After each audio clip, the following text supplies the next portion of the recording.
This episode of CropLife Retail Week brought to you by Liberty Ultra Herbicide from BASF, the best Liberty yet. Hello, welcome to another edition of CropLife Retail Week. I'm Eric Svilagoy, editor of CropLife and CropLife Iron, here again with Laura Sawinski. Laura, how you doing? I'm doing great. Thank you. How are you?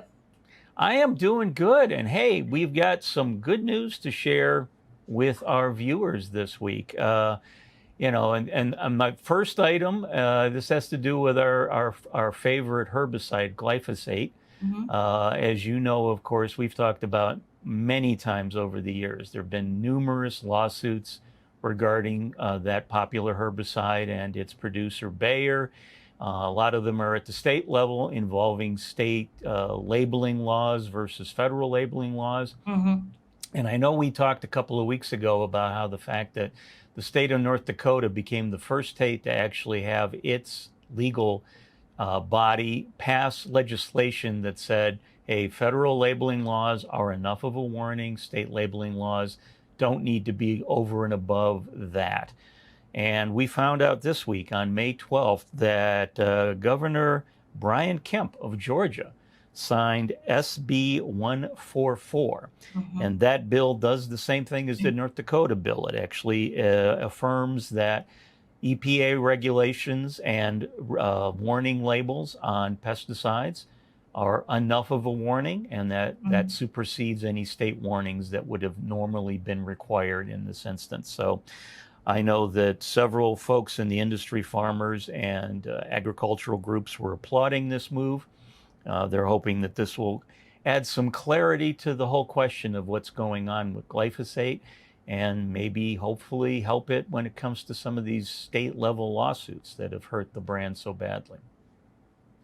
Yeah, I think that was expected that would go through. I'm curious what states are next and how this. I remember when you were talking about this a few weeks ago, there were a handful of states that were considering similar legislation. So yeah, it'll be interesting to see how this continues to unfold. Interesting. Yeah, exactly. Yeah, and those other states, I know Missouri in particular, of course, it makes sense. That's where Bayer's located here in the States. They have a bill that's, I guess it's made it through one part of their, I think the House has passed the bill. The Senate's looking at it now. And I believe Iowa was also considering a similar bill. But again, we've got two states now on board. So hopefully more will begin to fall into line. We will see. Great. So one other item on glyphosate. Since we're talking about that, you may remember a couple of videos ago, we talked about the fact that our friends at Bayer had actually petitioned the Supreme Court to kind of weigh in on this whole question about federal labels versus state labels. And we found out this week that several groups, farmers and agricultural organizations, have also filed a brief on behalf of the industry, encouraging the U.S. Supreme Court to indeed take up this issue. Among the groups that have filed are the American Farm Bureau Federation, the American Soybean Association, the National Association of Wheat Growers, the National Corn Growers Association, and your friends at the National Cotton Council. Great. That's great. So hopefully, no word yet on whether or not the Supreme Court will actually take up this case, but they are considering the petition at this point. So we will see what happens next. Yeah, that's great. Good news, Eric. Thank you. Yeah. So before we go on and I kick it to you, let's take a brief pause for a word from our sponsor. After 30 years in the market, Liberty Herbicide was ready for an upgrade. BASF is proud to deliver the best Liberty herbicide yet. We took an important tool for farmers and made it better. A better Liberty herbicide for tougher weeds on the best farms. Liberty Ultra Herbicide, powered by Gluel technology from BASF. Visit liberty-ultra.us to learn more. Well, Laura, that was the news I have to share this week, and I guess you said you have a couple of items as well, so take it away. I do, thank you. I have a press release dated May 13th from the Iowa Corn Growers Association. And this one caught my attention. I was a little bit surprised. The press release states that the Iowa Senate passed the anti pipeline bill. This is House File 639 with a vote of 27 to 22, effectively banning carbon capture and sequestration (CCS) projects within Iowa, including those that could achieve 100% voluntary easement. Stu Swanson, Iowa Corn Growers Association president and farmer from Galt, Iowa, released the following statement. Quote, "This is a hit to Iowa corn growers and ethanol producers. The decision to ban carbon capture and sequestration projects cuts off our ability to tap into markets for ultra-low carbon ethanol and puts Iowa corn growers at a disadvantage compared to states pursuing CCS projects.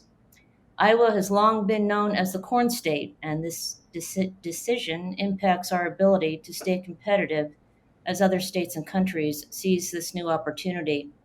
Our farmers deserve increased market access, not increased barriers. Iowa Corn Growers Association is disheartened by this decision, but appreciates the support of Senate members who voted in the interest of the Iowa farmer." And just a quick little backgrounder, production of corn continues to outpace demand. USDA is estimating we will have 1.8 billion bushels of excess corn at the end of the 25-26 crop year. If this bill is signed by the governor, it would destroy the opportunity to pursue massive new ethanol markets like sustainable aviation fuel. Worldwide jet fuel demand is projected to be at 120 billion gallons by 2035. If just 10% of that market could be made into sustainable aviation fuel from ethanol, this would equate to nearly 19 billion gallons of new ethanol demand, or nearly 6.5 billion bushels of new corn demand. That is more than 1.5 times the amount of corn grown in Iowa today. So, I was kind of surprised. We'll see how this plays out. But surprisingly, I did read this past week as well on the sustainable aviation fuel sector and just how much growth is estimated for that market. It's just astounding just how much growth. So we'll see what happens with that. I also have some good news as well. This one is from CoBank. U.S. food and ag exports to Mexico have surged 65% over the past 4 years, making it the fastest growing export market for a host of American agricultural commodities and products. Mexico's growth as a destination for U.S. exports has been spurred by the country's booming post-COVID-19 economy and a rapidly growing manufacturing sector. So this new research from CoBank says that exports, in particular since 2020, from U.S. ag exports to Mexico have risen from 11.2% to 16.4%. On a volume basis, corn, pork, dairy products, soybeans, and poultry products make up the top 5 U.S. commodities purchased by Mexico.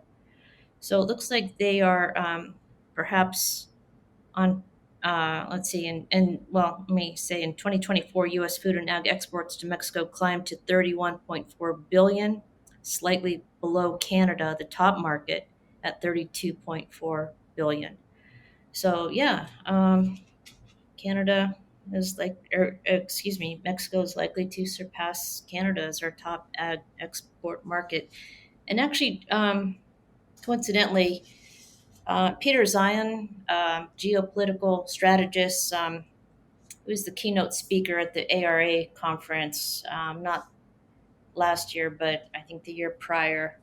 I've been following him for years. He's fantastic. He happened to release a little video clip this past week and a half or so ago, talking about how China, as an export market for our ag exports, is really not going to, the tariffs and the threat of tariffs up, down, we have tariffs, we don't, they're 145%, they're not, have really it was essentially the nail in the coffin.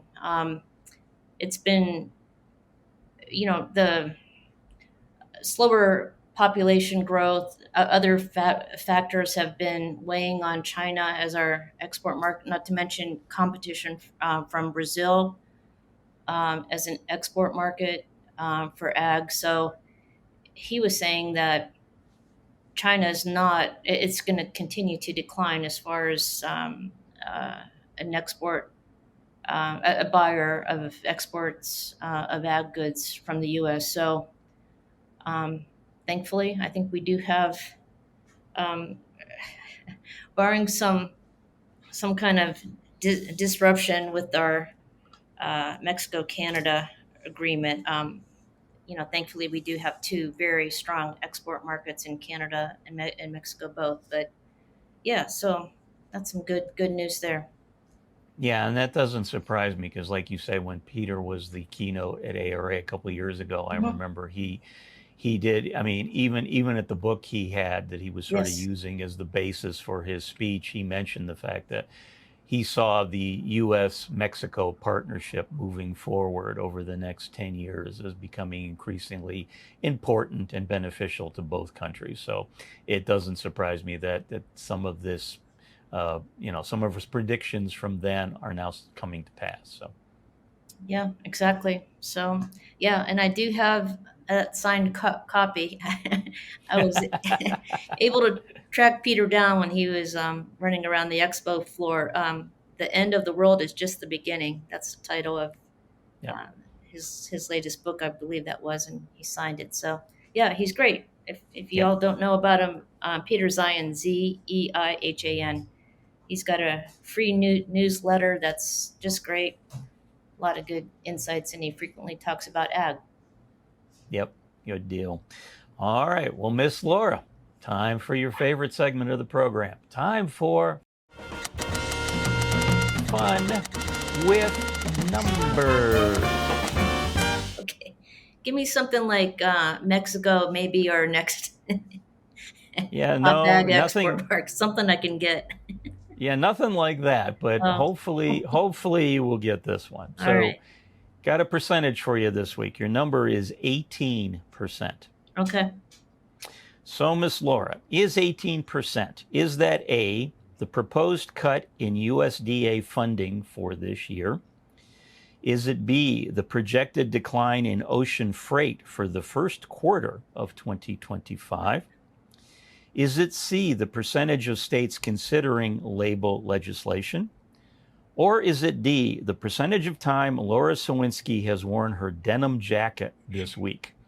Thank you so much for having it on today. So our viewers will know that every time I've talked to you this week, you've had the denim jacket on. Well, for what it's worth, I have a couple of these, so thankfully it's not the same one over and over again. And it is 100% cotton, so it's tip of the hat to the cotton. I wasn't being judgmental about your laundry habits. I'm just saying every time I've seen you this week, denim has been what you've been wearing. So. I know. Gosh, I feel like this is not easy because I almost think that 18% can apply to any of these. I'm going to go with C, the state. No, I'm sorry. Eric. The correct answer is A. USDA Yeah, the funding. proposed cut in USDA funding. This came out. The Trump administration, again, they've been making across the board cuts, and they are recommending that they cut the USDA budget by 18%. Now, among those cuts, you'll find this interesting: $4.5 billion in cuts from conservation programs, and $15 billion in cuts for renewable energy and carbon capture programs. So again, when you were talking earlier about what's going on in Iowa, apparently the federal government is looking to make the same kind of cuts to the same kind of program. So, yeah, I did read something about that recently.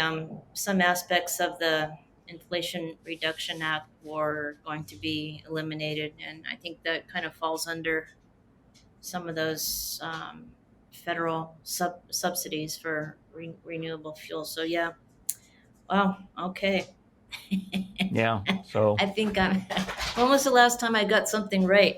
Do we have it's to look been at 2024? it's been a couple of weeks, but that's all right. I'm sure you'll get back on a winning streak next week. So, Sounds good. all right. Well, thanks for joining us, everyone, for this edition of CropLife Retail Week. On behalf of myself and everyone at the CropLife Media Group, thanks for joining us, and we'll see you again soon. This episode of CropLife Retail Week brought to you by Liberty Ultra Herbicide from BASF, the best Liberty yet.